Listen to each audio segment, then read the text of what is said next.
trying to look out for his well-being as best I can, while not fully understanding what he's going through is hard. It is a very different lifestyle that we live, and it can be very isolating and lonely at times as a partner. One of the challenging, I guess, things about being a first responder partner is the fact that we see the world differently. I guess because he's seen the worst of the worst, I guess the way we kind of view society is quite different now. We've always been different, we're polar opposites, but now I guess that gap is a bit wider. My youngest, who's 10, he said, Mum, I love that you're a firefighter, but can maybe you just do it without like running out at dinner time? Dad would leave quite early in the morning, generally before we left for school, and then he wouldn't be home until about after we've gone to bed or just before we go to bed, so I didn't really see my dad.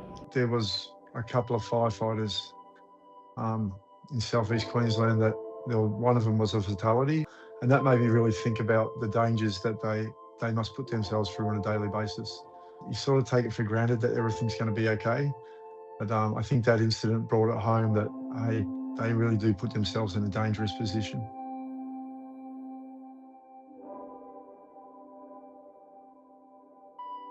It's not often the frontline worker that's aware of the challenges that are coming right before them. It's the family members that are identifying it first. The family members are the ones starting the conversation to the first responder to actually create the change. I just try to listen when she comes home. I really try to listen about what she's gone through, whether it be good or bad. I don't try to offer advice because I truly don't understand what these people go through. Yeah, to deal with the public, to see the things they see. But, sometimes there are moments when you get back from a job and they were tough. We had a house fire in our town last week and my kids heard about it and called me in the next day and said, Mum, were you okay? I heard you were at the fire. Was everyone okay?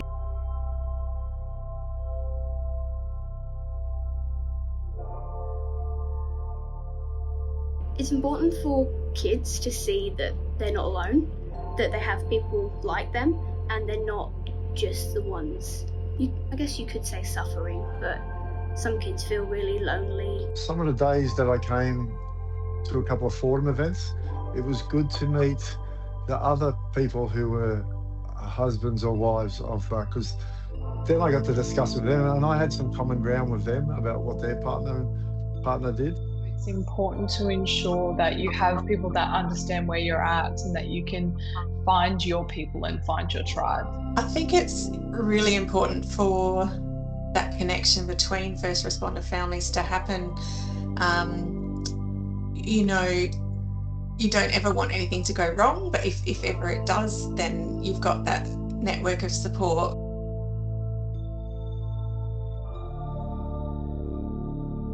I really like coming out and doing all this sort of stuff. It's fun to be able to have a space to connect with other people. It's really fun to see, especially to see other kids enjoy it as well, not just enjoy it yourself.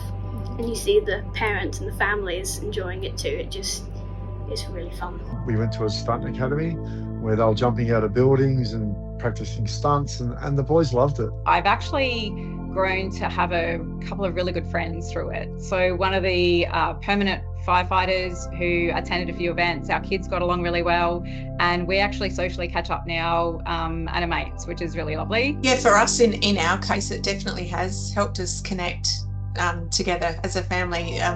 We wouldn't normally go out a lot as a family, and having those events happen gives us a reason to go, and I'm really grateful that Fortem puts them on and that we've been able to enjoy those times as a family and make those memories as a family.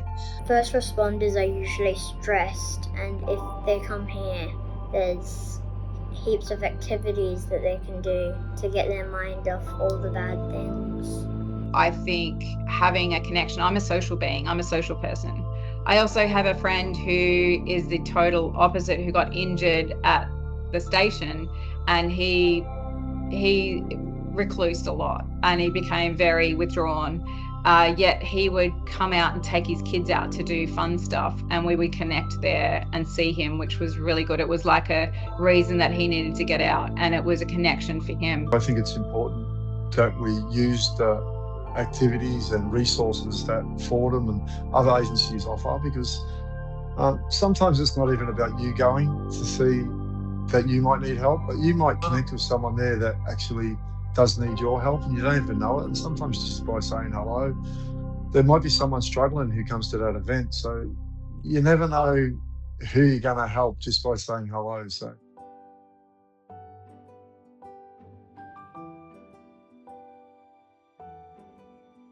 Having those social outlets as a means to build that relationship so that first responders feel comfortable enough to reach out when a crisis hits or when they need some help within their family.